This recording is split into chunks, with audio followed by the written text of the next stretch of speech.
Oke, selamat sore teman-teman semua. Gimana kabarnya hari ini? Pasti sehat-sehat terus ya. Di hari Sabtu ini, aduh, enaknya tuh kita ngisi liburan dengan hal-hal yang produktif. Tentunya selalu bersama ruangmenyala.com. Oke, nah di Financial Fitness Class kali ini nih tentunya akan ada Financial Fitness Class dengan judul The Expression of Hustle Culture X memanfaatkan sukuk tabungan ST009.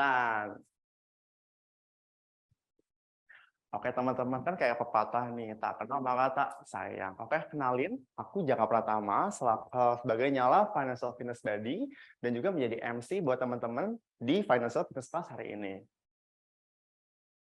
Nah, teman-teman, jangan lupa ya, kan di selama sesi kelas ini lumayan panjang nih, gitu. Yuk kita share keseruan kelas hari ini dan dengan dapatkan hadiah Consultation 101 dengan Nyala Trainer seharga Rp1,5 juta loh. Gitu. Gimana sih cara ikutannya? Yaitu screen capture kamu sedang ikut kelas hari ini. Nah, yang kedua, kamu share di IG Story dan juga tag @ruangmenyala, @financialku_com, dan juga @rizky.syam. Gitu. Stay tune terus sampai akhir kelas untuk kesempatan dapat tas dari Monster X Ruang Menyala di akhir sesi ya. Nah, teman-teman, nge-gym financial, solusi nge-gym financial yang ditawarkan dari Ruang Menyala ya. Pertama, teman-teman dapat unlimited access untuk financial fitness check-up setara Rp1 juta loh. Kedua, teman-teman dapat sesi konsultasi bersama CFP, Certified Financial Planner, seharga Rp1,5 juta and it's all free, teman-teman. Nah, Sobat Menyala juga dapat all access content dari guidebook, video kelas, artikel, podcast, itu setara Rp1 juta per tahun. Dan juga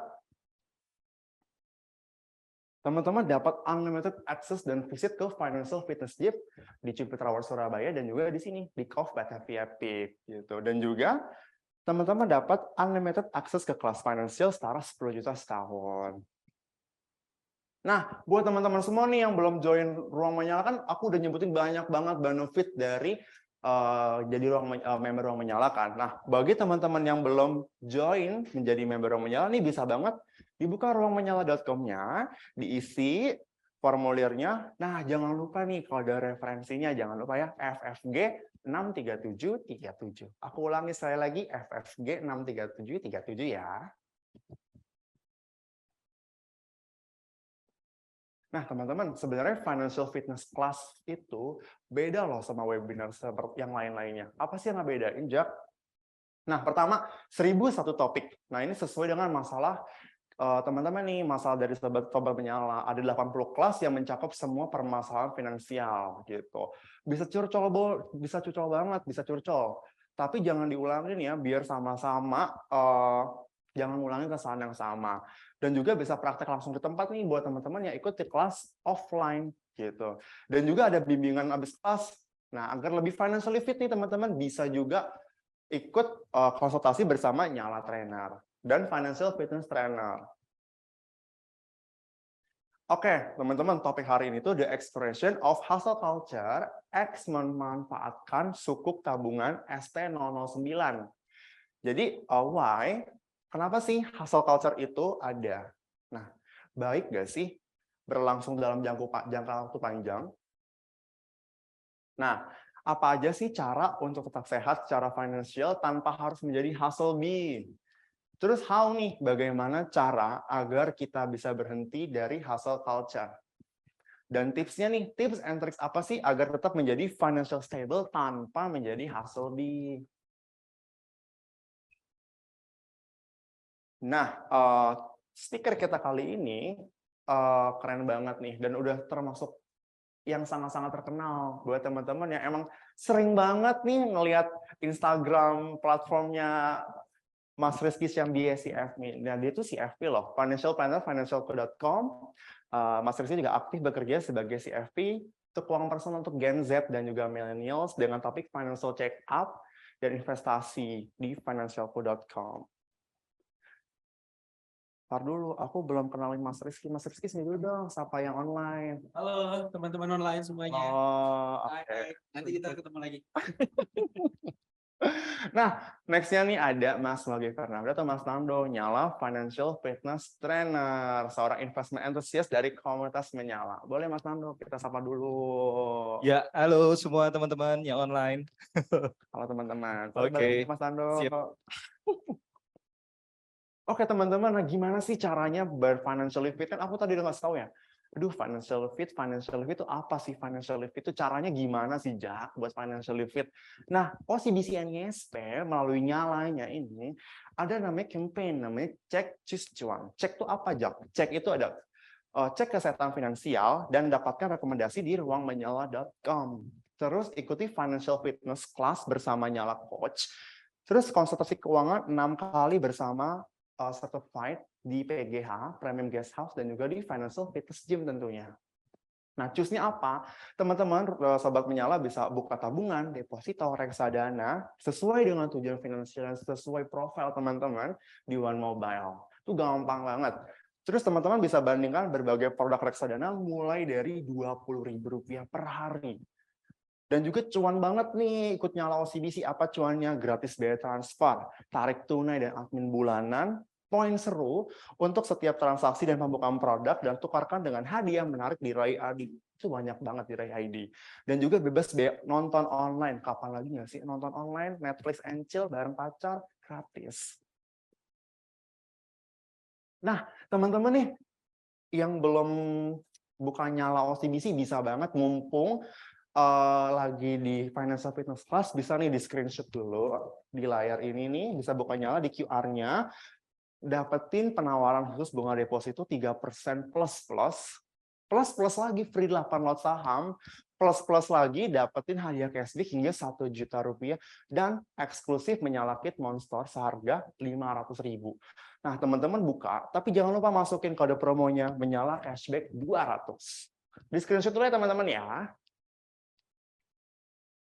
Nah, total cashback Nyala nih Rp1.500.000 untuk 6 penanya beruntung. Ini ada terms and condition ya. Jadi untuk yang belum pernah nanya sama sekali. Oke, aku dari tadi udah ngomong apa sih expression hustle of culture, terus itu apa sih Jak? Hustle culture itu apa sih? Nah, teman-teman, berdasarkan survei yang dilakukan oleh Final Report nih, hampir 70% responden itu menghabiskan weekend-nya untuk bekerja loh. Dan 60,8% responden lainnya merasa bersalah. Duh, ngerasa feeling guilty gitulah kalau misalkan nggak lembur gitu. Ini kan nunjukin banget kan kalau misalkan pekerja hustle culture itu 2 kali lebih tinggi kerjanya dengan jadwal kerja normal. Ini source-nya dari cosmopolitan.com. Nah, kalau survei dari katadata.com, pekerja di Indonesia itu waktu kerja itu melebihi 40 jam loh per minggu. Nah, banyak kan yang bilang, aduh, selagi masih muda lebih baik kan nambah pendapatan, Jang. Iya sih benar, tapi benar gak sih hustle culture ini menjadi jalan keluar dan mengorbankan mental health, ya kan? Udah, aku nggak mau panjang lebar lagi ngomong-ngomong. Kita udah nggak sabar banget nih, pengen tahu penjelasan dari Mas Rizky kan. Oke, Mas Rizky, udah banyak yang nunggu nih. Ayo cepet Jak. Terima kasih Mas Jaka. Oke. Thank you so much Mas Jaka. Halo semuanya, teman-teman yang hadir secara offline, ada istriku juga hadir hari ini. Jadi saya geret untuk ikut ya. Dan semua teman-teman yang ada di online, terima kasih banyak yang sudah meluangkan waktunya untuk kita diskusi perihal mengenai expiration of hustle culture dan pemanfaatan sukuk ST009, yang dimana tadi saya sempat ngobrol juga sama Mas Nando. Ini Mas, kita mau bahas ST009 tapi kemarin udah sold out. Tapi good point-nya adalah hari ini dan besok itu ternyata tadi juga saya dijelasin sama Mas Nando, kalian masih tetap bisa beli karena ada kuota kurang lebih 100 miliar hari ini dan besok 100 miliar lagi. Benar ya Mas ya? Jadi teman-teman sebisa mungkin dibeli karena memang menurut saya ini yang paling good deal, terutama ini bonds-nya naik. Tapi nanti untuk penjelasan mengenai sukuk saya bakal jelasin lebih detail. Saya mau ngobrolin dulu the expiration of hustle culture. Ini apa, dan saya senang juga sebenarnya ketika dikasih tahu sama OCBC, kita mau ngomongin hustle culture gitu ya. Terus saya tuh mikir, pas saya baca mengenai hustle culture dan kaitannya dengan klien yang saya tangani sebenarnya banyak benang merahnya, dan terkadang saya juga berpikir saya juga menjadi hustle beast nggak ya? Karena terkadang kalau kita ngobrolin mengenai keuangan, em, cuman berfokus kepada satu single income aja pasti kan akan menjadi masalah. Cuman gimana kalau kita punya lebih dari satu sumber income, apakah itu juga bisa menjadi jalan keluar atau malah menjadi kenyataannya tidak baik untuk diri sendiri. Nah, itu yang mungkin akan kita bahas. Jadi kita akan membahas 3 hal. Pertama, hustle culture itu apa? Dan di sini ketika ngomongin mengenai hustle culture, saya udah buat, ternyata tahu nggak sih Mas Joko, Jaka, sorry. Mas Jaka. Maaf.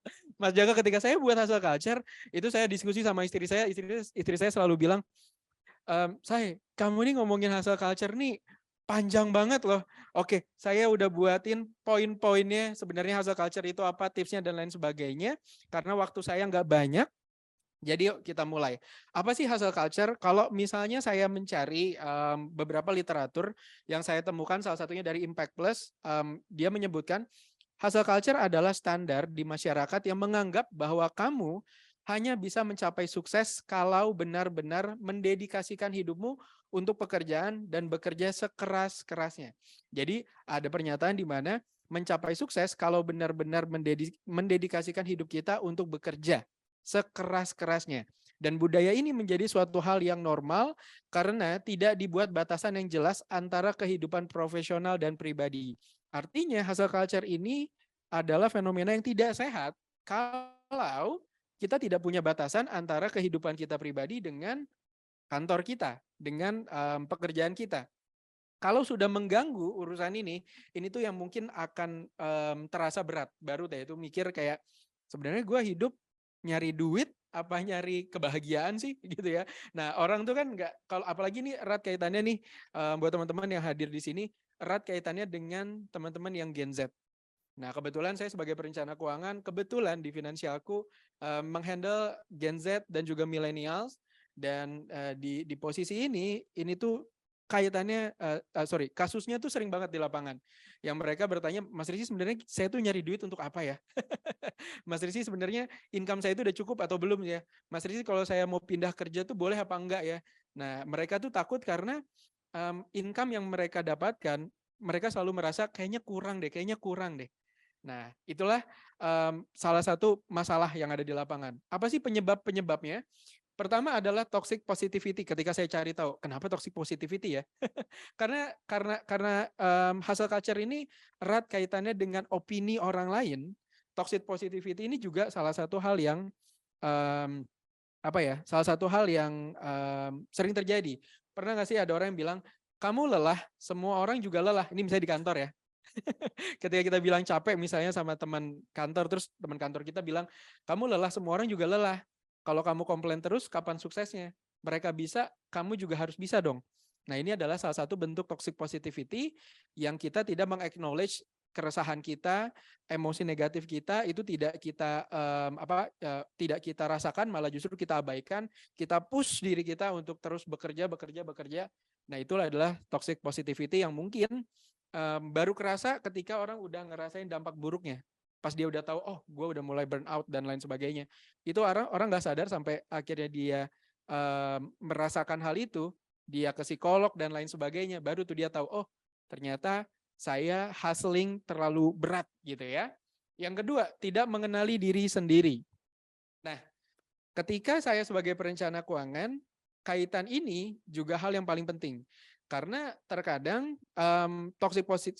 hustle culture ini terbentuk karena opini orang. Opini orang ini yang mendrive kita memiliki tujuan keuangan. Wah, tiba-tiba gede. Memiliki tujuan keuangan yang dimana tujuan keuangan kita itu bukan berlandasan apa yang kita mau, tapi karena standar masyarakat kalau nikah itu harus 300 juta misalnya ya di Jakarta gitu ya. Kalau misalnya beli usia 30 itu kalau bisa udah punya 1 miliar pertama misalnya.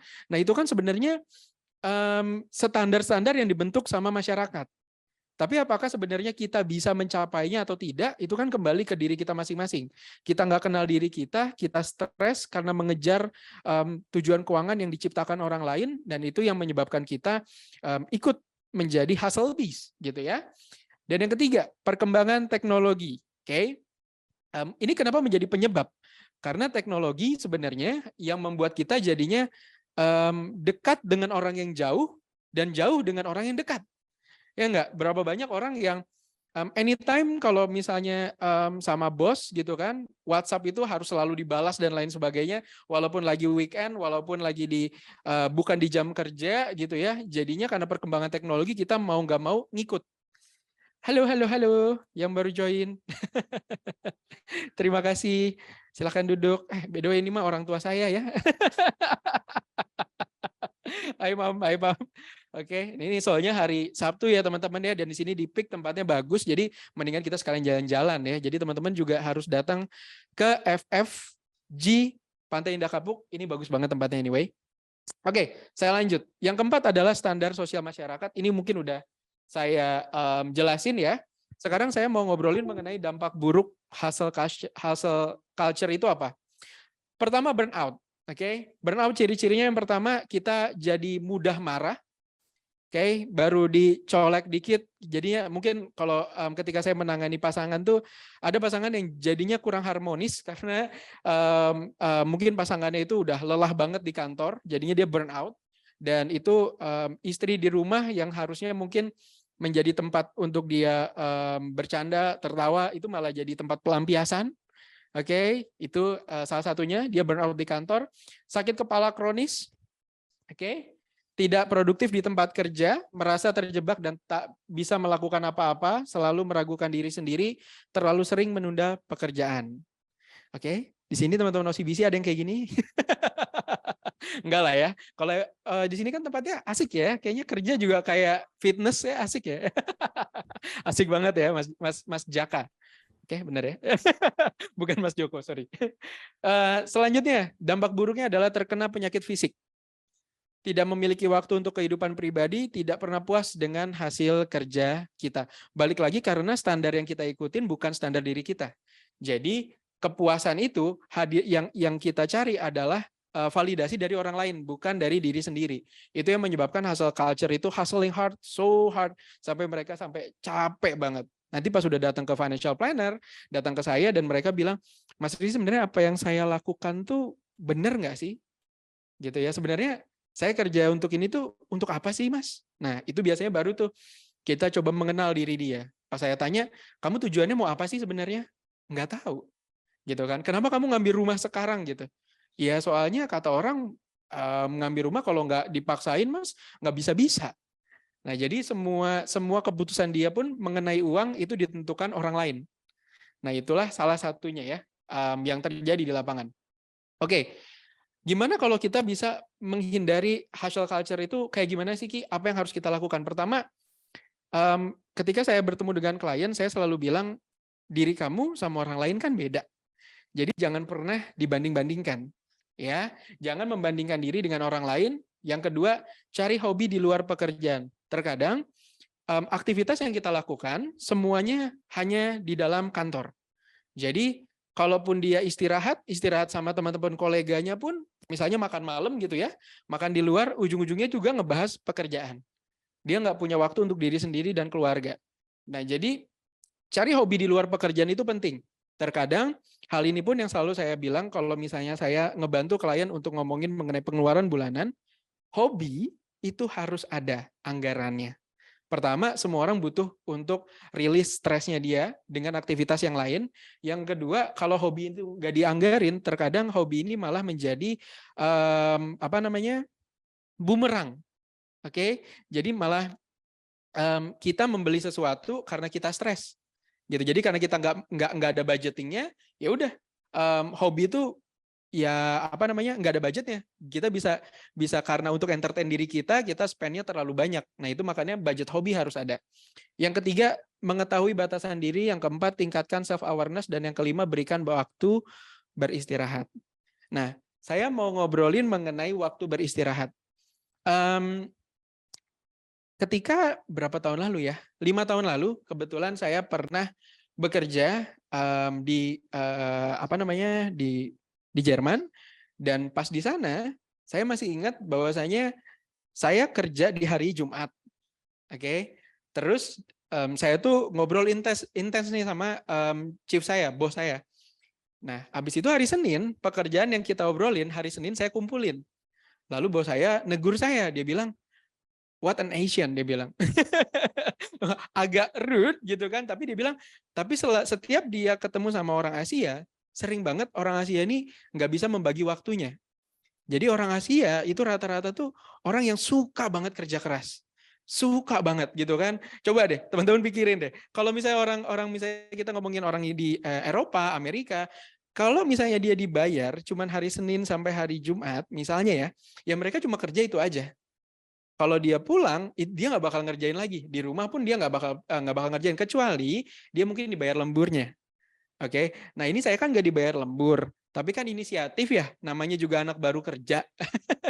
Jadi maunya tuh kayak, ya udah, gue mau ngasih tahu lu bahwasanya gue mikirin ini loh gitu kan. Jadi pas hari Senin gue balik, gue kasih tahu, I've done this, and that gitu kan. Dan dia malah kecewa. Dia bilang nggak boleh ya kayak gitu lagi. Dia bilang kalau misalnya kerjaan yang harusnya diselesaikan di kantor aja. Karena kamu butuh waktu untuk dirimu sendiri.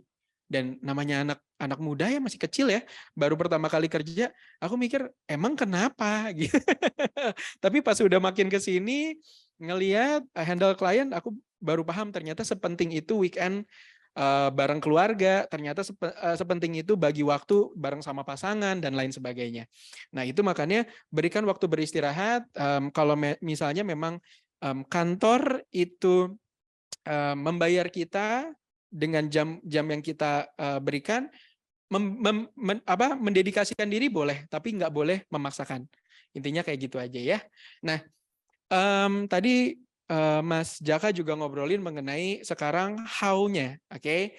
Nah, aku mau ngobrolin mengenai apa yang aku biasa sampaikan dengan klien-klien yang terlibat dengan hustle culture. Ada money management principles yang kita harus tanamkan. Pertama adalah get rich slowly. Mungkin ini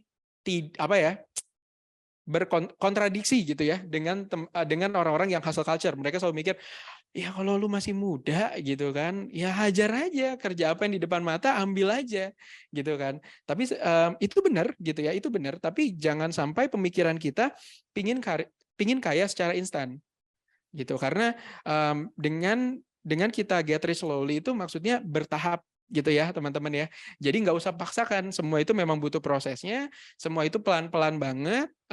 Dan saya lebih senang ngelihat orang-orang kaya yang sustain. Kemarin di minggu ini saya ketemu sama orang yang mau pensiun, usianya 59 tahun. Dan dia bilang, saya bingung ya Mas Rizky, kenapa ya anak-anak muda zaman sekarang tuh nggak mau jadi PNS, karena dia PNS ya. Dan aset dia itu lumayan lah, kurang lebih ada 8 miliar rupiah, dan dia PNS gitu. Dan dia bilang, padahal kan bisa juga sebenarnya menjadi orang kaya gitu ya, dari apa yang saya lakukan nih Mas Rizky. Tapi kok kenapa ya orang anak-anak muda zaman sekarang tuh nggak bisa? Karena kan kita banyak sekali cara untuk mencari uang. Nggak bisa dipungkiri, klien-klien saya yang memiliki network yang besar, itu banyak sekali Gen Z malah. Usia 25 tahun udah punya yang paling rekor buat saya ketemu udah punya 20 miliar pertama masih di bawah 25 tahun. Dan pas saya mikir gimana anak muda ini bisa ngelakuin ini? Ternyata adalah yang dia lakukan, dia adalah seorang coder. Oke, dia coding dan dia mendapatkan itu gara-gara dia membantu orang mengcoding doang gitu, dan itu cuma dari kamar. Ya ketika dibilang ya itu Mas Rizky bisa, anak masih di bawah 25 tahun udah sekaya itu. Ya tapi kan kalau kita tarik ke belakang, dia belajar coding dari usia berapa, Pak? Ya kan? Itu makanya itu adalah buah. Saya mungkin terlalu muda ya, teman-teman semua yang ada di di Zoom atau di mana? Di Zoom ya. Di Zoom mungkin kalau ngedengerin saya, ya saya terlalu muda untuk ngomongin ini, tapi dengan kasus yang saya lihat di lapangan, ternyata get rich slowly itu benar adanya. Yang kedua, membuat tujuan keuangan yang realistis, jangka pendek dan jangka panjangnya. Saya terkadang menemukan juga banyak klien-klien saya yang tidak realistis membuat tujuan keuangan. Alhasil yang mereka inginkan itu biasanya menjadi angan-angan dan dia tidak bisa konsisten. Oke. Nah, makanya teman-teman yang ada di Zoom yang hari ini nonton saya, coba datang ke sini ya, cek apa? Cek cuan. Apa? Cek cus cuan. Nah, kalian ke sini cek cus cuan ya. Cobalah datang ketemu dengan teman-teman dari financial trainernya. Kalian bisa coba menghitung sebenarnya secara realistis apa yang kalian lakukan bisa mencapai yang seperti apa. Nah, terkadang karena tujuan kita nggak realistis, kita nggak tahu cara ngitungnya, yang menyebabkan kita semua kerjaan ambil. Ya kan, nggak ada waktu sama keluarga, nggak apa-apa gitu kan, dan itu nanti tiba-tiba baru deh mengganggu mental dan lain sebagainya, malah rusak berkepanjangan gitu ya. Itu yang kita coba hindari. Yang ketiga, always know the score your net worth. Cari tahu sebenarnya skor kesehatan keuangan kita itu berapa. Kalian bisa datang aja ke sini, nanti dibantu. Oke. Bisa nggak sih online? Bisa ya? Kalau lewat aplikasi tadi yang di-scan ya, kayak Kak Joko ya. Kak Joko lagi, Kak Jaka. Kak Jaka, jadi Kak Jaka nanti bisa dibantu sama ada Kak Jaka, ada Kak Widya. Kalian bisa tahu sebenarnya skor kesehatan keuangan kalian itu berapa. Kita ada scoringnya, karena scoring ini juga kalian bisa dapat guidance-nya, ada beberapa rasio keuangan yang kalian bisa langsung dapati lewat Nyala. Oke? Yang keempat, always live below your means. Nah, ini adalah hal yang mungkin cukup sulit untuk teman-teman Gen Z atau millennials di awal. Karena kan kalau kita ngomongin always live below your means, untuk orang-orang yang mungkin baru kerja, ini nggak make sense. Karena kalian sekarang baru punya duit, pingin beli ini itu segala macam, hajar. Ya nggak? Ya Mas ya, udah langsung, ya. Upgrade kamera dan lain sebagainya ya Mas. Nah, tapi permasalahannya, untuk kita benar-benar mencari tahu, kalau kita merencanakan keuangan, sebenarnya kan bukan untuk kaya ya teman-teman ya, tapi ingin cukup. Nah, kecukupan orang itu beda-beda. Orang tuh sampai tahu batas kecukupannya itu butuh experience, butuh jam terbang. Terkadang memang ada orang yang harus nyoba dulu beli jam mewah misalnya, beli mobil mewah misalnya, sampai akhirnya dia sadar kayaknya nggak penting-penting amat. Tapi kalau orang belum sampai posisi itu, nggak pernah coba, pasti kan masih kepengen ya. Masih namanya manusia ya, pasti pingin tahu aja gitu gimana rasanya. Nah itu makanya teman-teman, kalau pingin hidup di bawah kemampuan kita, oke, coba tanyakan dengan orang yang sudah mencapai tujuan keuangan yang kalian mau. Terkadang cerita dari orang lain itu yang kita butuhkan. Terkadang dalam keuangan kita tuh nggak butuh banyak teori, nggak butuh banyak taktis yang menjelimet gitu ya. Kita nggak butuh itu, tapi yang kita butuhkan adalah kayak wejangan, you know. Mau beli rumah misalnya, tanya sama orang yang udah beli rumah, gimana lilit KPR misalnya ya. Gimana cara dia, gimana rumah ini profitable buat dia, dan lain sebagainya. Ya tanyain sama orang yang udah achieve. Mau beli mobil Eropa misalnya, tanya sama orang yang udah beli mobil Eropa, enak nggak bayar pajaknya, enak nggak servisnya, gitu kan? Ditanyain dulu. Nanti karena dari situ kita baru bisa mengukur kemampuan kita. Jadi kalian nggak memaksakan. Spend just 1 hour each week learning about personal finance. Ini yang terakhir ya. Ngomongin personal finance itu kan tidak pernah diajarkan di sekolah. Oke, bahkan kalau ini mumpung ada orang tua saya, aku ngobrolin duit misalnya sama mama papaku aja jarang banget. Ya enggak? Jadi yang ngajarin kita ngomongin uang itu sebenarnya sekarang udah banyak banget, source-nya udah banyak banget. Ya make sure aja kalau kalian mendengarkan mengenai personal finance gitu ya, dari sumber yang benar gitu ya. Salah satunya adalah bisa dinyala OCBC kayak gini kan, kita ada 1 jam ngobrolin mengenai personal finance dan hopefully pembicara di sini sudah dikurator dengan baik harapannya ya. Oke. Nah, sekarang saya mau masuk, itu tadi udah sekilas mengenai hustle culture. Sekarang saya mau masuk ngomongin mengenai sukuk ya. Apa sih kaitannya hustle culture dan produk sukuk atau produk investasi yang mau saya omongin? Ketidakpuasan manusia sebenarnya itu kan dikarenakan dia tidak bisa melihat investasi itu sebenarnya bisa menjadi alat di mana kita bisa bebas secara finansial. Itu yang membuat orang, karena dia tidak bisa menghitung hasil dari return of investment, orang tuh jadinya berpikir bahwasanya ya udah gue harus nyari duit yang makin banyak. Padahal kalau dia tahu cara berinvestasi dengan benar, mungkin dia bisa lebih konservatif, dia bisa lebih fokus untuk nabung setiap bulan, ya anggaran untuk berinvestasi lebih besar, karena dia mikir kalau kita semakin besar berinvestasi, kita semakin tenang. Karena sistem dalam investasi, kalau teman-teman di sini yang ikut webinar saya 2 minggu lalu ya, 2 minggu lalu bareng sama OCBC ngebahas mengenai investasi, semakin besar modal kita, kan semakin besar juga return kita. Jadi kalau misalnya kalian fokusnya adalah menabung dan berinvestasi, sebenarnya kalian lebih tenang. Jadi nggak perlu nih hustling so hard ya sampai kita tua gitu kan. Jangan sampai kayak gitu harapannya. Jadi ketika kita ngomongin mengenai perencana keuangan, blueprint-nya tuh kayak gimana? Nah itu yang terkadang menjadi pertanyaan ya. Banyak banget orang yang nanya, sebenarnya Ki, kalau kita mau ngobrolin, kalau saya mau memperbaiki keuangan saya, biar saya nggak jadi hasil B lagi, apa yang harus dilakuin? Ini ada namanya piramida perencana keuangan. Kita mulai dari paling bawah dulu, kita ngomongin keamanan keuangan. Di sini yang kita harus urusin adalah cash flow kita, ya. Ini pastikan harus positif, jangan sampai negatif. Lalu dana darurat harus dimiliki, pinjaman dilunasi, dan manajemen resiko. Di sini yang kaitannya dengan produk-produk yang di luar kontrol kita. Kasus-kasus yang di luar kontrol kita. Apa itu? Ya salah satunya adalah kesehatan. Jadi di awal ngomongin keamanan keuangan, ini dulu. Oke? Jadi kalian hustle boleh. Tapi kalau kalian nanti ujung-ujungnya sakit, cash flow-nya nggak benar juga, dana darurat nggak dipunya, itu kita jadi hustle culture dan di situ aja. Jadi kita nggak naik level secara keuangan. Dan sorry, ada pesawat.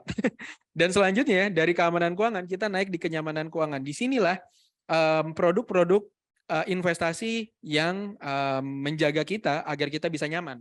Oke, di sini kita ngobrolin mengenai apa sih tujuan keuangan kita dan bagaimana perencanaan pensiun kita. Terutama buat teman-teman yang ngomongin hustle culture, kalau bisa rencana pensiun ini udah harus dipikirin. Oke? Karena rencana pensiun ini adalah kita ngomongin mengenai end game kita nih. Dalam keuangan, ujungnya kita tuh mau ngapain sih? Nah, kalau kita nggak punya perencanaan itu yang ngebuat kita makanya jadinya berantakan banget. Nyari duitnya ya terutama. Oke? Apa yang harus kita lakukan? Nah, ini kemarin udah saya bahas. Kalian harus melakukan riset, hitung tujuan keuangan, proteksikan, investasikan, dan di-review. Oke? Nah, karena waktu saya tinggal berapa menit? Kayaknya dikit banget ya udah. 5 menit lagi ya, Kak. Oke. Oke. Mana layarnya?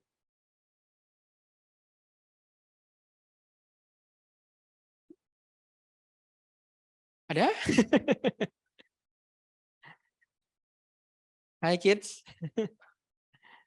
Oke, jadi di sini sebenarnya saya mau ngeliatin mengenai investment portfolio. Sebenarnya sukuk ini buat apa dan gimana caranya kita pengaplikasiannya.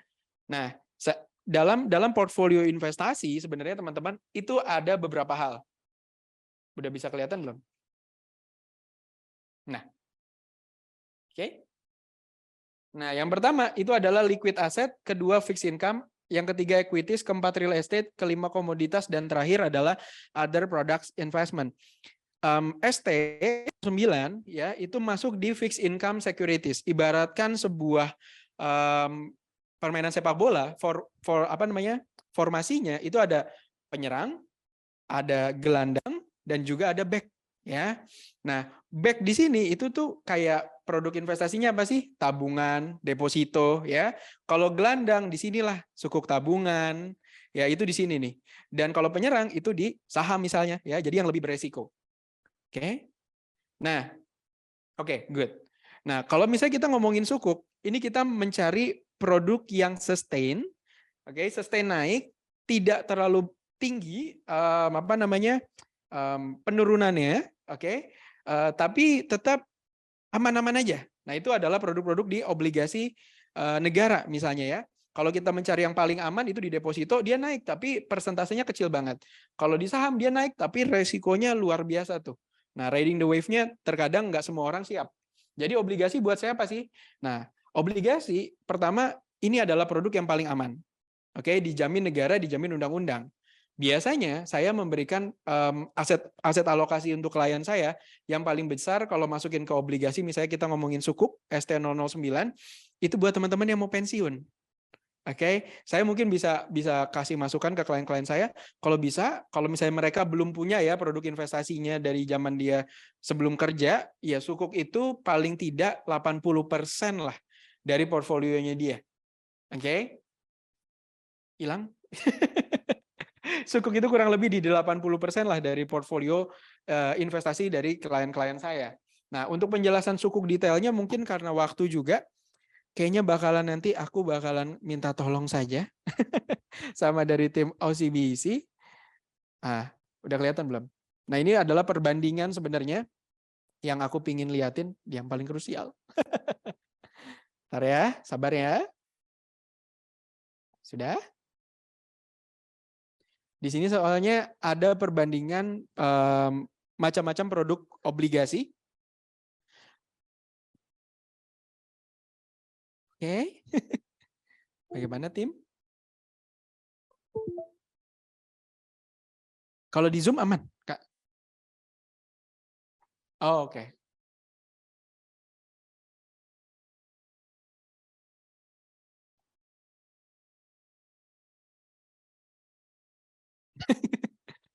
Di sini?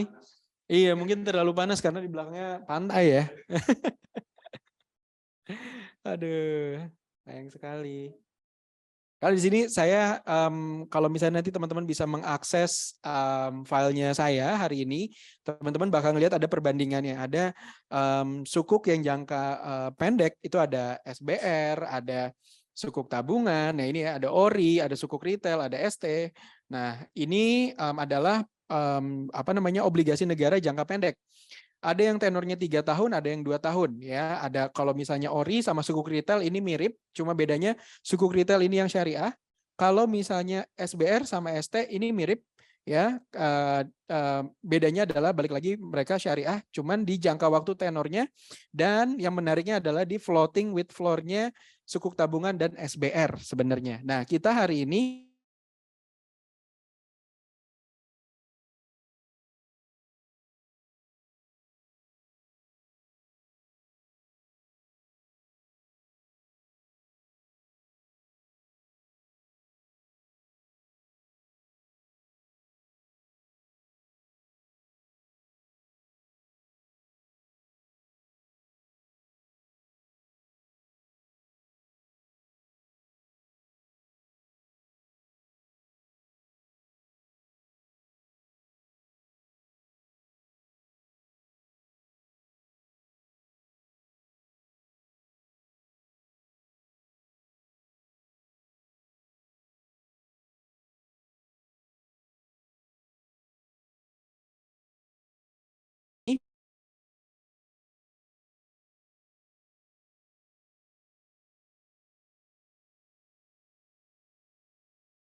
SBR itu teman-teman bisa beli dengan 1 juta rupiah aja, bunganya 6%-an, still good, masih di atas di atas inflasi. Ada juga produk obligasi yang ini bisa di touchscreen nggak sih, Kak? Oh bisa, sorry. Tahu gitu touchscreen ya dari tadi. Nah, keren banget ini. Wow. Nah, kalau misalnya di perbandingan produk obligasi yang kedua itu adalah fixed rate, ya, obligasi yang punya return yang lebih menarik. Cuman ini bisa diperjualbelikan di pasar sekunder, ya. Nah, cuma permasalahannya kalau kita mau beli FR, ini bisa diperjualbelikan, jadi kita bisa dapat capital gain juga, bukan cuma cash flow. Tapi ini pembayaran bunganya, kuponnya itu cuma 6 bulan sekali. Walaupun kita dapatnya gede ya. Kita bisa dapat 8% per tahun. Tapi ini pembagiannya 6 bulan sekali, jadi kalian harus make sure keuangan kalian kalau misalnya mau nungguin kuponnya. Dan yang kedua, ini belinya lumayan, pricey banget. Karena kalau kita datang ke bank misalnya, ke OCBC gitu ya, aku mau beli FR dong, ya bisa ya lewat aplikasi Nyala ya Pak. Kalau FR bisa juga ya.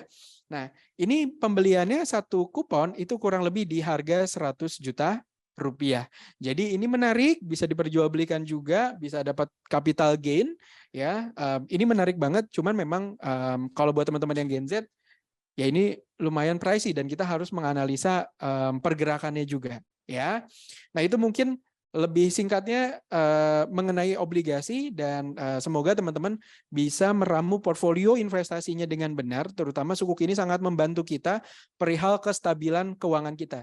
Jadi kalau teman-teman yang mencari kestabilitas keuangan kalian, pastikan kalian di dalam portfolio harus memiliki obligasi negara. Karena kita mencari yang stabil, oke? Jangan kita juga gegabah 100% misalnya masuk ke saham, kecuali memang kalian udah paham banget ya di market ya. Tapi kalau kalian yang masih baru coba-coba, ini menurut saya yang paling aman dengan return yang oke di atas inflasi.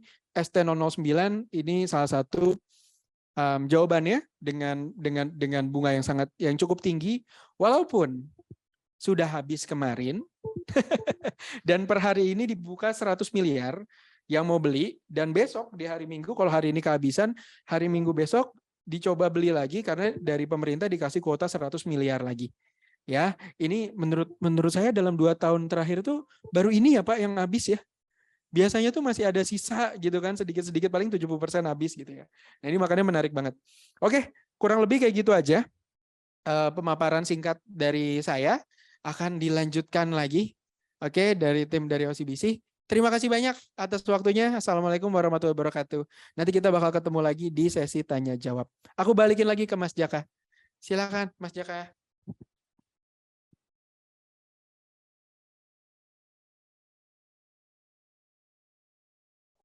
Ya nggak apa-apa. Oh, gimana teman-teman, udah tercerahkan ya? Aduh, gimana sih hustle culture? Apa sih hustle culture? Terus kayak apa namanya? Kenapa ya bisa jadi hustle culture? Terus gimana caranya biar tidak menjadi hustle culture kayak gitu?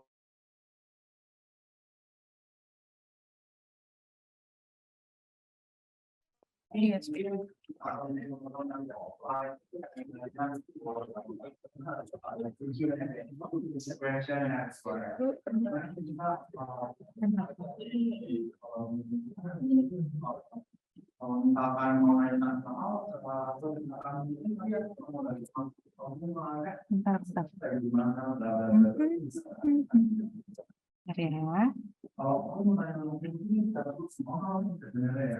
nah, kalau misalkan nggak pernah tahu nih, kalau misalkan di Jerman kayak di mana untuk kalau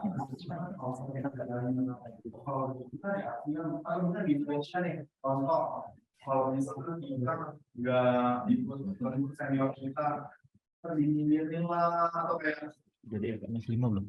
emang kira Di stop share aja. tapi aman di kantor sebelumnya itu kan harusnya jadi tapi gimana sih kalau dulu pengalaman yang aku suka ya kalau kalau udah selesai jam kerja, ya pulang mas, jangan pulang. Iya, pulang gitu kan. Jadi tengok, semuanya tengok banget, waktu banget ya. Dekat pungli. Nah, jadi, tapi yang aku juga ingat adalah ketika waktu kerja, kalau orang kerja masih konten, gitu kan, ngapain, gitu. Kalau mereka belum masuk kerja, handphone jadi jadi posisi karena dia udah kerja, jadi Aduh, COVID.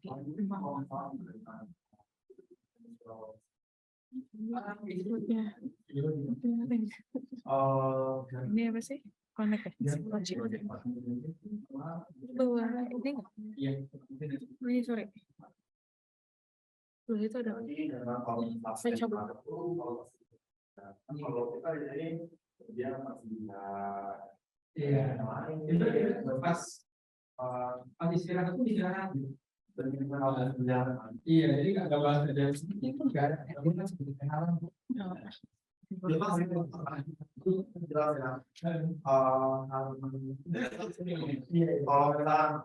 kita kerja sama itu ini biasanya Mau di Zoom aja.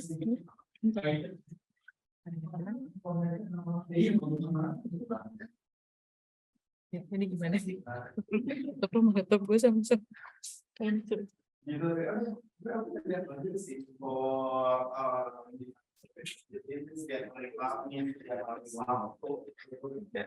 selalu ada Gue nggak mau kalau lagi. Apa? Bentar ini. dan yang lain-lain itu membuka lain-lain sekali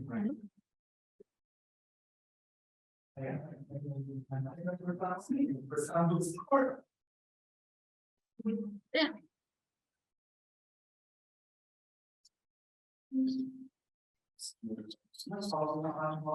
Reminder nanya. Reminder. Ini dia pada tadi itu dengan kamera. Zoom in aja, zoom in. Sama-sama juga. Lain-lain.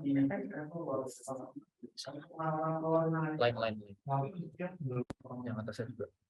Coba ditanya nih Ada Mas Nando tuh bisa nanya tuh untuk 6 orang speaker yang beruntung bakal dapat cashback nyala 1,5 juta gitu. Ayo ini ada 2.500 partisipan. Coba tolong tanya atau hadiahnya buat aku semua boleh banget. Gimana? Udah ada 200 penanya? Udah oke.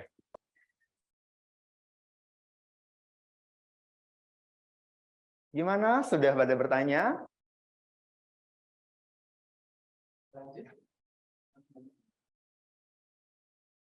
Lanjut ya. Ini kayak begini aja.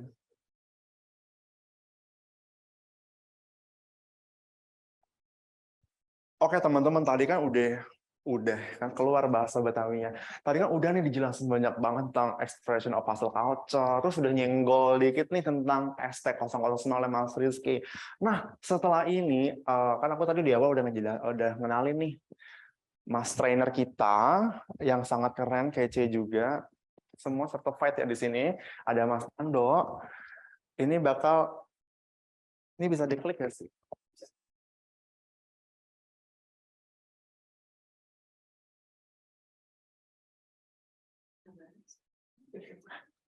Mohon maaf pemirsa, tunggu dulu sebentar ya.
atau apa, cash flow aku gimana tuh bisa banget. Mas Nando udah banyak yang nanya. Oke, Oke, aku serahin nih buat Mas Nando. sip. Ya, Terima kasih. terima Ini kasih. gimana? Oh, klik ini aja. Ini next, ini sebelumnya. Oke. Ya, baik. Terima kasih Mas Jaka. Selamat sore teman-teman semua yang ada di sini dan juga yang online ya. Makasih juga udah hadir ya di webinar pada sore hari ini. Saya pribadi tadi juga ikut dengerin apa yang Mas Riki sampaikan dan insightful banget ya. Dan setuju kalau sekarang ternyata saya baru sadar saya juga salah satu korbannya hustle culture loh. Ya. Dan setuju banget tadi yang poin nomor 5, mesti banyak liburan berarti ya, mesti banyak istirahat gitu.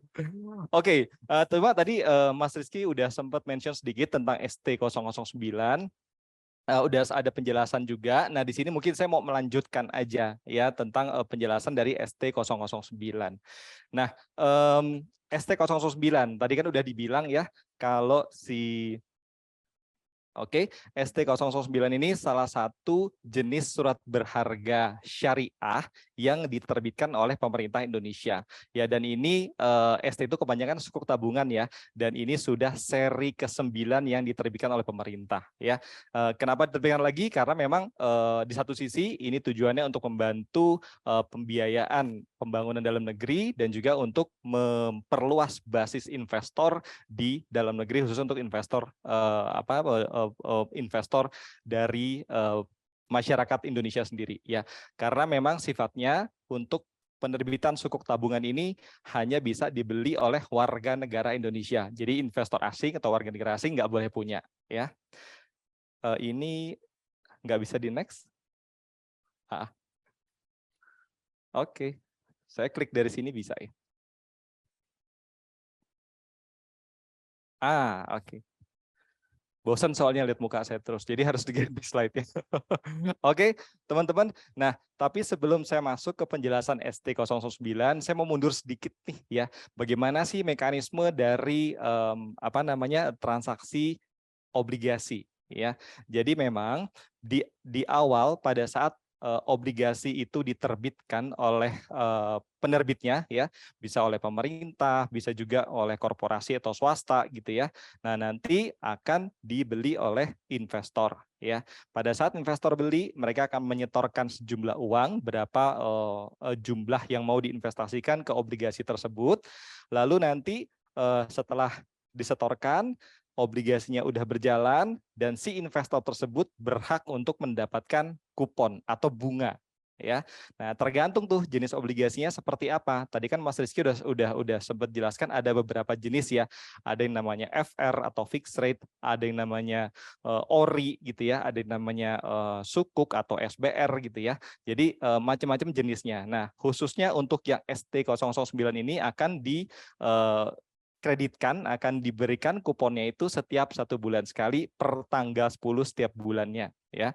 Lalu untuk beberapa jenis obligasi sebelum jatuh tempo itu bisa diperjualbelikan. Tapi khususnya untuk yang ST009 ini dia tidak bisa diperjualbelikan di pasar sekunder ya.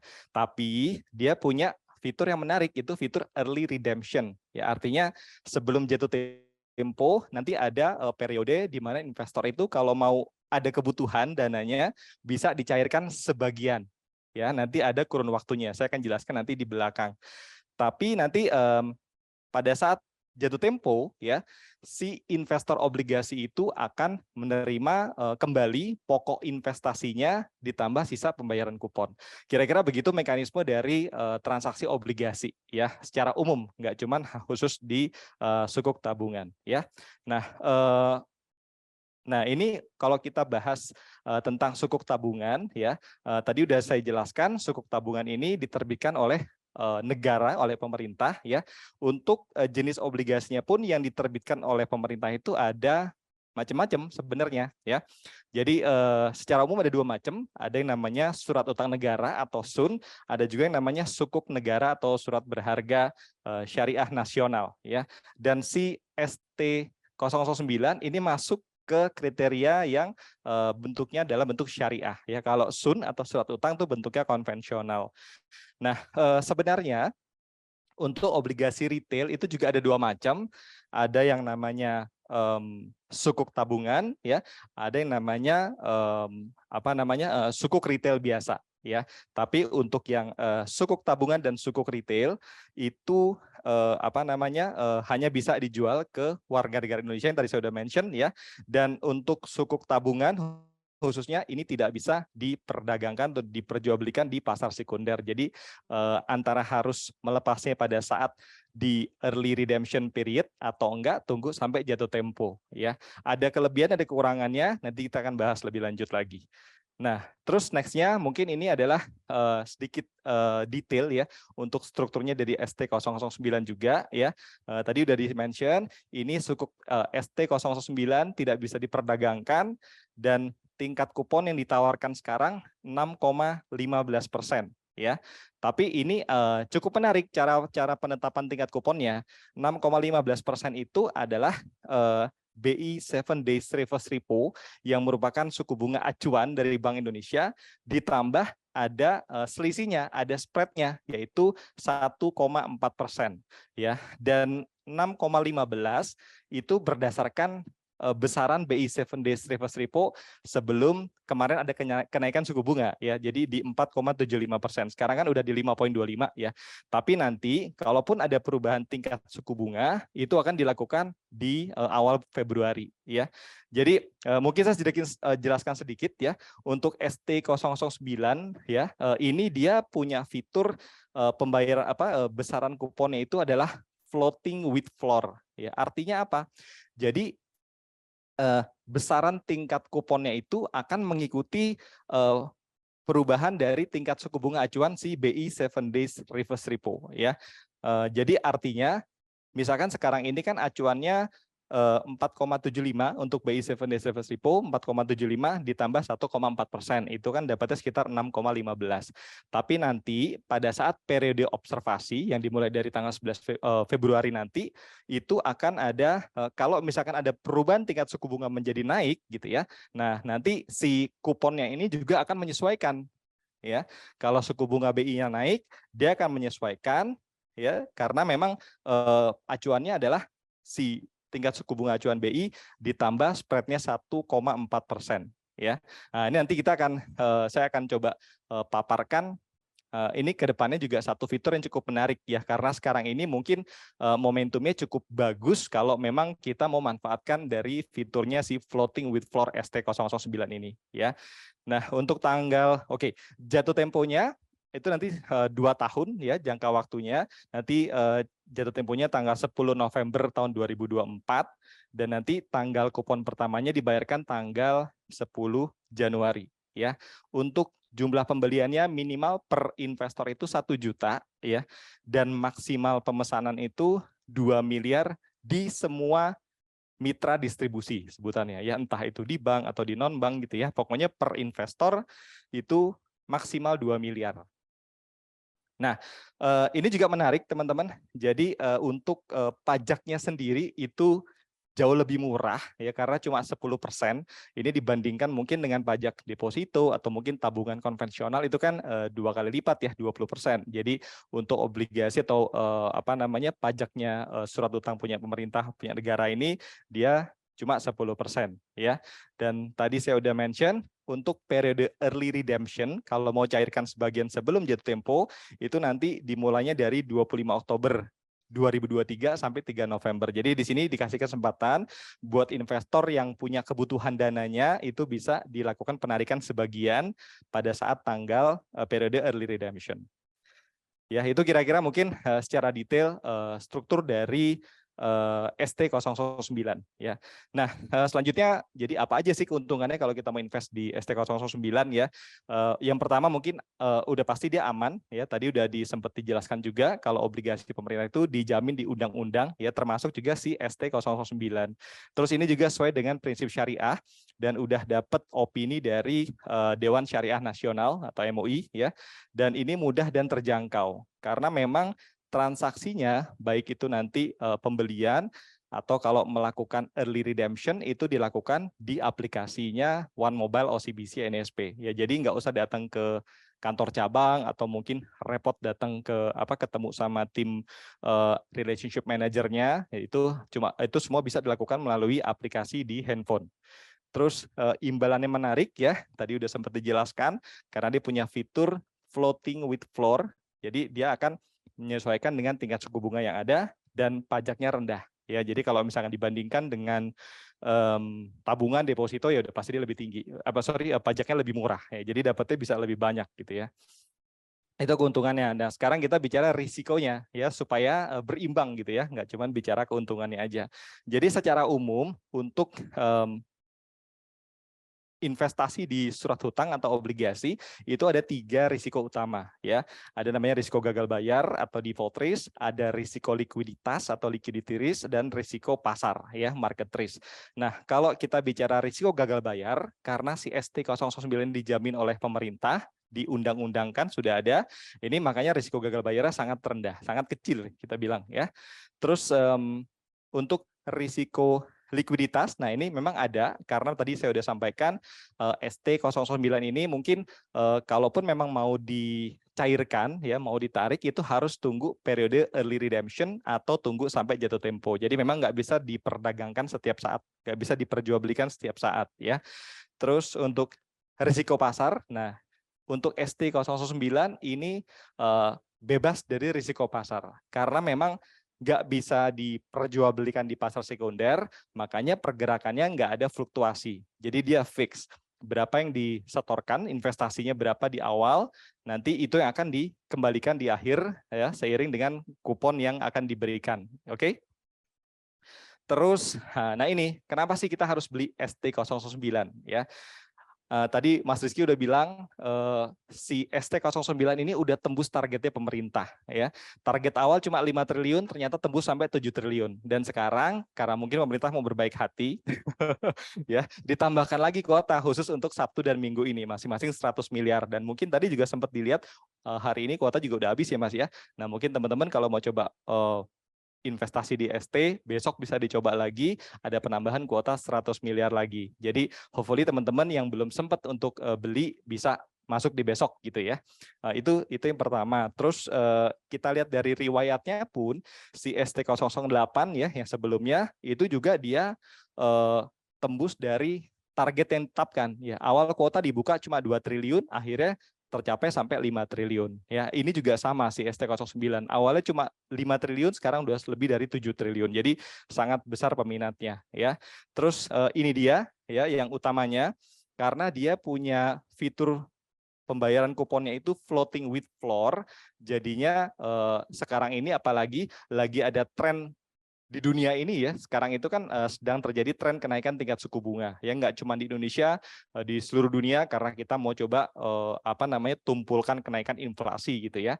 Nah, artinya dia si ST009 ini berpotensi untuk memberikan kupon yang lebih besar kalau memang nantinya si Bank Indonesia kembali memutuskan untuk menaikkan tingkat suku bunga, dan itu memang diperkirakan akan terjadi lagi ya. Jadi ini mungkin yang satu fitur yang bisa memberikan keuntungan lebih ya kalau teman-teman mau investasi di ST009.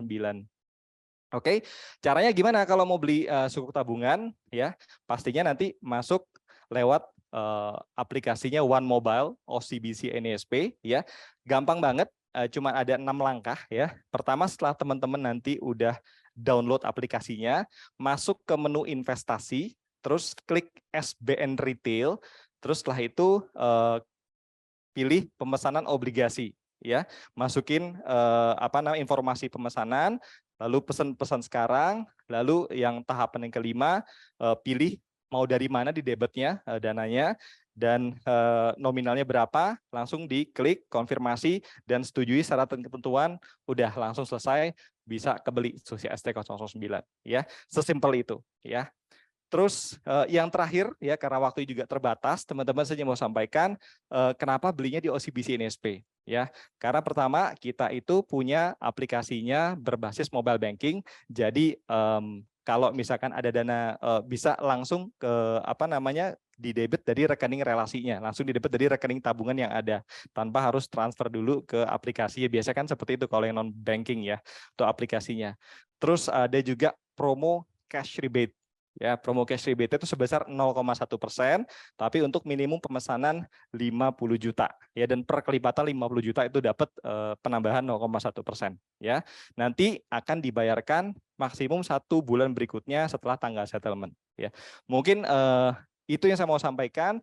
Kalau teman-teman ada pertanyaan yang lebih lanjut terkait dengan produk ST009, bisa nanti disampaikan ya lewat teman-teman di ruang menyala. Terima kasih. Saya kembalikan lagi ke Mas Wawan.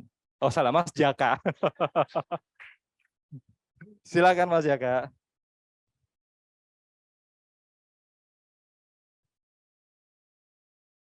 Oke, thank you Mas Nando. Jadi lebih tercerahkan kan lagi tentang ST009. Duduk di mana? Duh, serasa Veniros saya. Aduh, duduk di antara stiker-stiker kece gitu kan. Aku di ujung aja ya kan. Oke, gimana nih teman-teman dari Sobat Menyala udah dijelasin detail pertama hasil culture oleh Mas Rizky. Terus nyentil dikit lah ya tentang perbedaan Ori, SR, sama ST. Sama Mas Nando tadi dijelasin detail banget.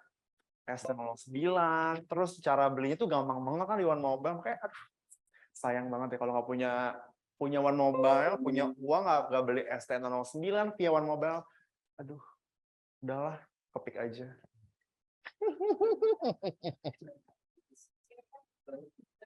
Kepik tapi ke FFG, jangan cuma ke KOF doang, ya enggak? Sayang banget. Ini udah banyak banget, ada 1.578 pertanyaan yang sudah tertampung. Enggak, buat dana. Enggak. Oke, ini aku udah memilih pertanyaan-pertanyaan. Oh iya, teman-teman, hampir lupa, maaf ya. Untung ada reminding-nya. Nah, tadi kan udah ikut kelas kan oleh Mas Rizky dan Mas Nando yang cakep-cakep, keren-keren ya kan. Jangan lupa dong di-share keseruan kelas hari ini, karena teman-teman bakal dapat hadiah konsultasi one-on-one dengan Nyala Financial Fitness Trainer dari kita. Oke, aku nggak bisa diem ya. Gampang, aku ingetin lagi cara ikutannya itu screen capture lagi ikut kelas hari ini, jangan screen capture aku, tapi yang tadi bareng Mas Nando sama Mas Rizky, jangan lupa share di IG story dan tag, jangan lupa tag ya, dan juga di follow ya @ruangmenyala, @finansialku_com dan juga @rizky.syam. Mas Nando mau di ini juga IG-nya boleh? Boleh apa? Fansnya banyak banget, Mas. Gak usah lagi. Oke. Nih, jangan lupa. Ini sih yang paling aku tunggu-tunggu.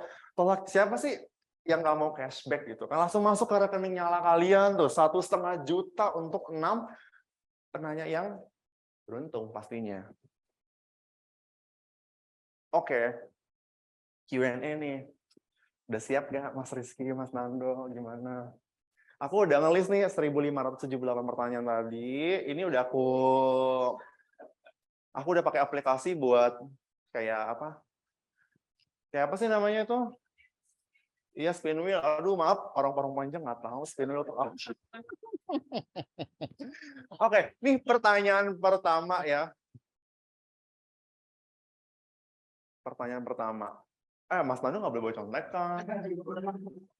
Mas Rizky nggak bawa contekan loh. Nah, pertanyaan pertama nih, aku pertama tanya ke Karis. Ini satu pertanyaan, tapi aku pertanyaan dulu ke Mas Rizky dulu ya. Nah, pertanyaan pertama nih Mas Rizky, ya kan banyak nih ahli investasi yang mengatakan kalau kita harus mendiversifikasi investasi kita, nggak boleh nih bisa keluar. Betul. Nah, gimana sih cara mendiversifikasikan investasi kita? Gimana presentasinya? Dan di instrumen investasinya itu apa aja kira-kira? Oke. Udah boleh dijawab. Boleh, oke. Sebenarnya tadi di slide aku ada di bagian ini, kalau kita mau investasi, sebenarnya yang pertama kali harus kita pikirin adalah tujuannya dulu. Jadi ketika kita udah tahu tujuannya, kita baru bisa netapin jangka waktunya. Itu dulu yang pertama. Tujuan terus jangka waktu ya. Iya, jangka waktunya dulu. Nah, dari situ udah tahu nih jangka waktunya. Oke, jangka pendek misalnya kita bagi atas 3. Jangka pendek kurang dari 1 tahun, jangka menengah misalnya 2-5 tahun, jangka panjang lebih dari 5 tahun. Nah, setiap jangka waktu tersebut itu, produk investasinya baru akan berbeda. Nah, inti dari produk investasi kan ada yang kalau tadi nyimak ya teman-teman ya, ada likuiditas, ada yang fixed income, ada yang ekuitas misalnya. 3 kalau di paper asset misalnya ya. 3. Nah, 3 hal ini nih yang kita diversifikasi utamanya. Oke, karena kalau kita baru yang masuk di produk investasi, palingan kan kita baru bisa beli paper ya, asetnya ya. Kalau nanti hasil dari produk investasinya baru beli real asset, itu udah beda lagi. Nah, kalau di situ nanti kita harus ngecek lagi sebenarnya secara real asset, kekayaan kita berapa, dan lain sebagainya. Tapi kalau kita cuman berdasarkan diversifikasi di dalam paper asset misalnya, paper asset itu apa aja? Ada dari deposito, tabungan misalnya, yang kedua obligasi, ada obligasi negara, obligasi korporasi, ada peer-to-peer lending zaman sekarang ya. Terus ada lagi nanti dari situ naik ke mutual funds atau reksadana, dan naik lagi nanti ke saham. Nah, semakin tinggi resikonya ya, ada yang namanya investment risk ladder yang tadi saya sampaikan 1-5, semakin jauh jangka waktunya berarti porsi yang paling bawah lebih banyak intinya. Semakin dekat porsi paling atas lebih banyak. Kalau jangka menengah porsinya nanti kita sesuaikan, biasanya bisa katakan 60-70% itu di tengah lebih gendut gitu ya. Nah, nanti untuk di bagian ekuitas itu sebenarnya seperti bonus aja. Karena kalau jangka pendek terutama ya, ini kan sudah pasti akan kita capai ya. Jadi ngapain kita masih harus gambling gitu ya? Karena kan investasi nggak pernah ada yang pasti ya Mas ya. Kayak sekarang kita ngomongin suku bunga naik aja nggak ada yang tahu. Kemarin pas pengumuman suku bunga naik tinggi banget, ini langsung sold out. Tinggi banget. Terakhir SR 0 berapa yang tengah-tengah 4,9 ya. Sekarang 6,15 gimana? Iya, dua produk yang ya itu kan obligasi. Nah, ini produknya beda. Kalau ini kan enaknya adalah floating with floor. Semakin nanti tinggi suku bunga acuan yang tadi udah dijelasin sama Mas Nando, ya nanti kita cuannya lebih banyak lagi. Ya walaupun maksimumnya cuma 140, berarti 6,75%. Ya lumayan. Nyari 6,75% pasti dijamin pemerintah ya susah. Kalau di tempat lain susah nyarinya. Ini menarik banget, makanya langsung 6,75 loh. 6,75 dibandingkan bunga tabungan cocok banget. Iya, nah itu makanya jadi cara strategi diversifikasinya ya teman-teman harus kenali dulu ini untuk apa. Iya. Kalau memang untuk jangka panjang ya, dan teman-teman ini misalnya kita ngomongin mau beli rumah 8 tahun lagi gitu ya. Ya, it's okay kalau kita masuk ke produk investasi misalnya yang lebih beresiko, kayak kita masuk ke ekuitas. Karena kalau dari yang tadi saya jelasin di slide saya, ada ekuitas, ada obligasi, ada deposito misalnya. Itu kan bunganya beda tuh ya. Kalau misalnya kita ngomongin ekuitas, wah paling gede misalnya rata-rata per tahun pertumbuhannya kalau dalam jangka panjang bisa 15%. Tapi problemnya adalah kita sanggup nggak dengan naik turunnya? Oke, kalau kita nggak sanggup, jangka pendek jangan, karena kayak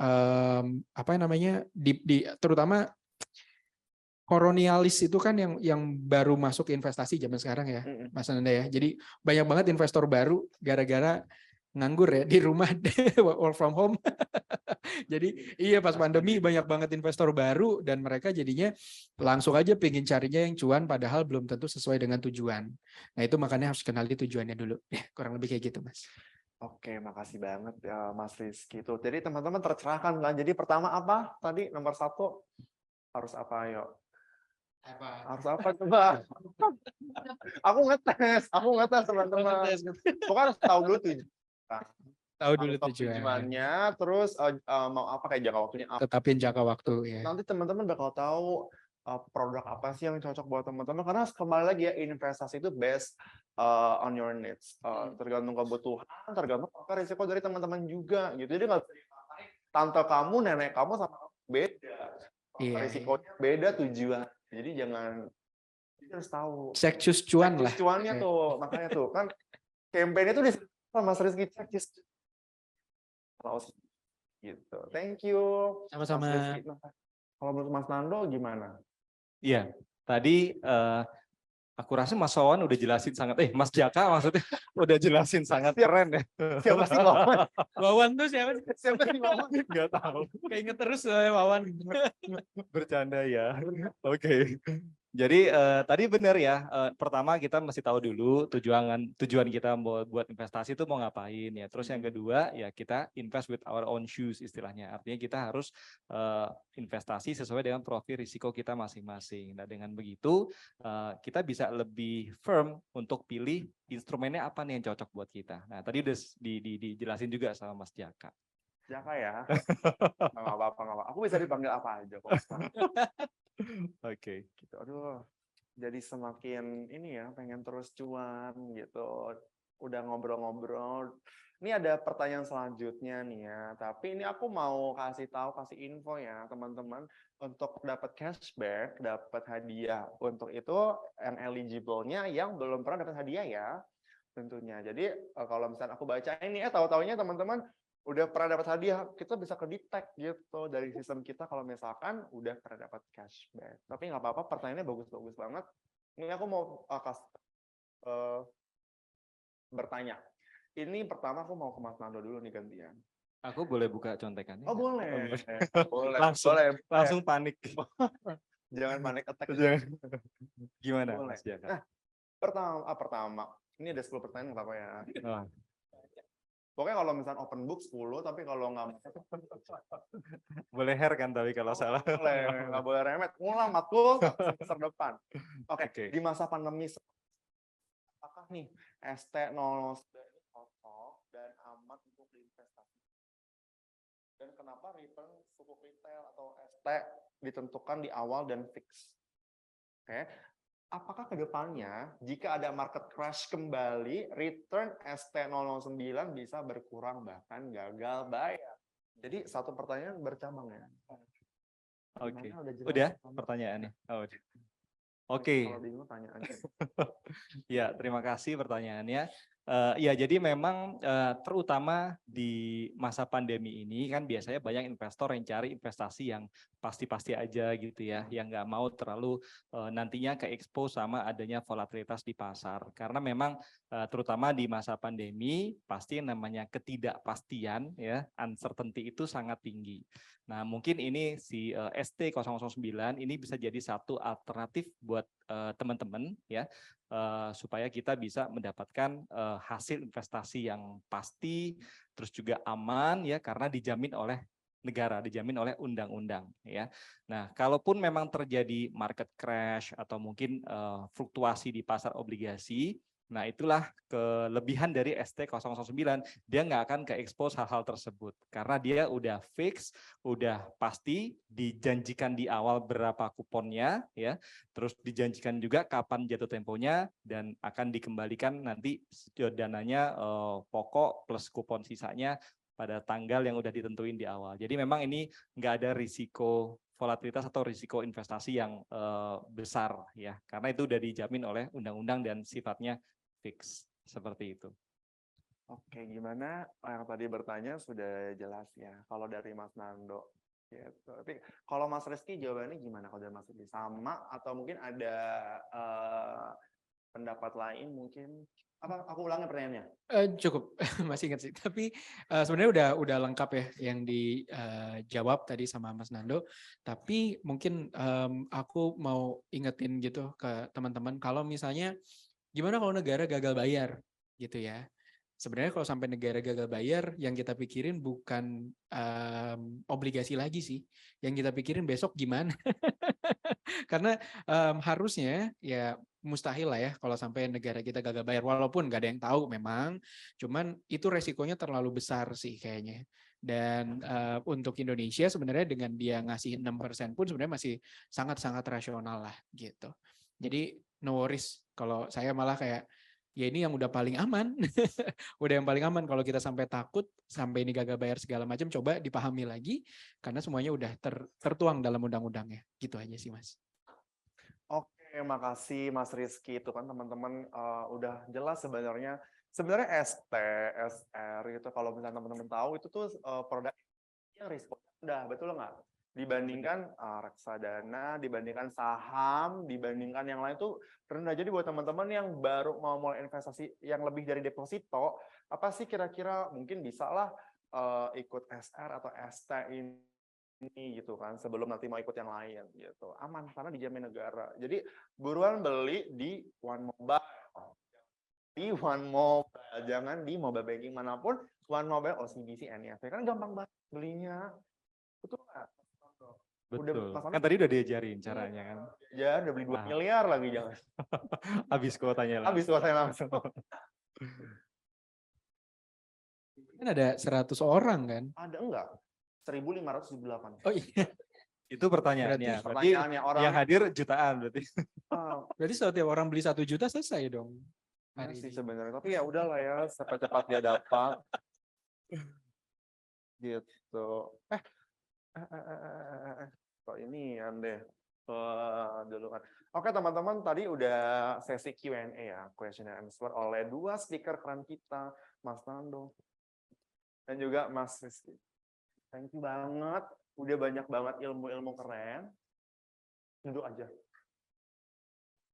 Kebanyakan keseringan kurang ya. Aduh, aku disuruh duduk teman-teman. Oke. Kelas The Expression of Hustle Culture memanfaatkan sukuk tabungan. Oke, abis ini akan ada kuis. Nah, kuis berhadiah. Ini berhadiah loh, berhadiah dapatkan 2 tas menyala gratis. Ini keren banget, aku aja itu belum pernah punya. Mas Rizky punya nggak tasnya? Belum punya. Aku ikutan kuis dulu. Tetap ya. Nggak Nah. bisa KKN ya kalau gitu. Nari dulu. Oke, kuis ini pertanyaannya berikut keuntungan ST009 kecuali A mudah dan terjangkau, B pajak tinggi, C apa kayak ini apa acara sahur ya. A mudah dan terjangkau, B pajak tinggi dan C aman. Tapi jangan jawab di kolom chat. Ingat, jangan jawab di kolom chat, tapi jawabnya adalah follow Instagram @ruangmenyala, follow, kan ke-tag sama kita. Dan DM jawabannya langsung. Ya, oke, dapatin 2 tas ruang menyala gratis. 2 tas menyala gratis yang not drop. Oke, jangan lupa. Follow dulu IG-nya dan juga DM jawabannya langsung. Oke? Nah, buat teman-teman nih yang pengen tahu kondisi keuangannya, tadi udah dijelasin banget kan, udah di-campaign banget nih sama Mas Rizky. Cek Justruan, pertama kan cek dulu. Nah, Quick Financial Fitness Checkup ini bisa di screenshot di sini, atau bisa di ruangmenyala.com, atau di ruangmenyala.com/financialfitness, atau financialfitness.ruangmenyala.com. Nah, teman-teman juga bisa cek kondisi keuangan dengan Financial Fitness Check-up di Financial Fitness Gym di Cove Batavia Peak ini. Ini kalau misalnya teman-teman di Cove Batavia, sebelum ke Lawless Burger, itu kita ada di antaranya.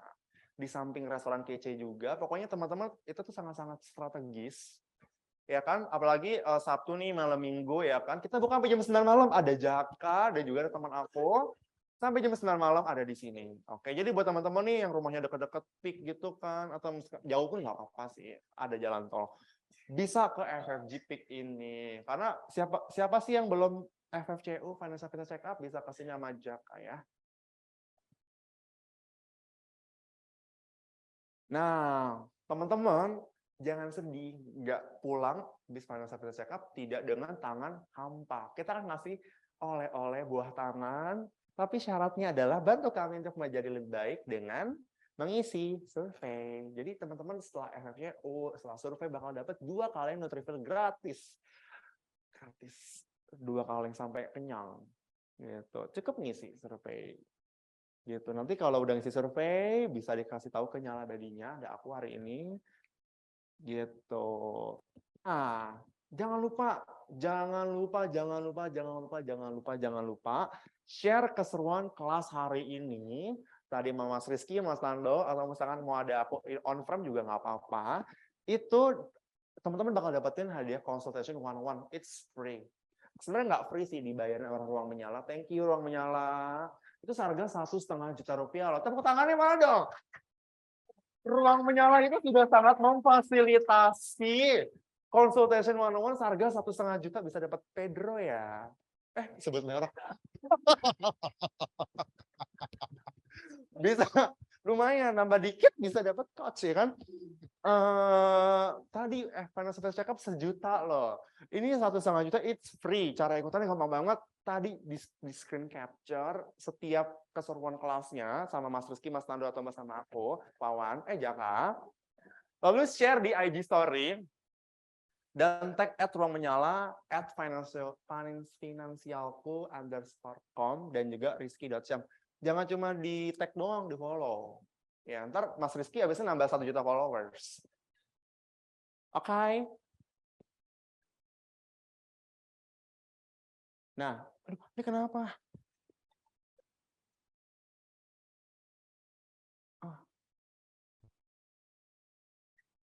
Nah, apa yang harus kamu cek? Pokoknya teman-teman bisa banget cek apapun itu di ruangmenyala.com di next financial fitness class Kamis depan ya. Kamis depan itu hybrid di Pantai Indah Kapuk di FFG ini dan juga hybrid juga online itu jam 4 sore gitu. Teman-teman kalau mungkin Kamisnya WFH udah beres kerja bisa banget join atau misalkan mau walking cafe, kita juga ada cafe di sini. Tenang, ada Nyala Cake juga. Kok udah di sini sih? Cepet banget. Pokoknya cek setiap kelasnya itu di ruangmenyala.com dan juga di Instagram Ruang Menyala. Oke? Gimana? Ya ampun. Udah beres teman-teman. Terima kasih sudah mengikuti sesi kelas Menyala bersama Nyala coach kita, Mas Rizky. Terima kasih, tepuk tangannya dong. Ada 550 attendees di sini. Dan juga Mas Nando, thank you banget. Thank Salam you, kenal terima juga. kasih. Iya.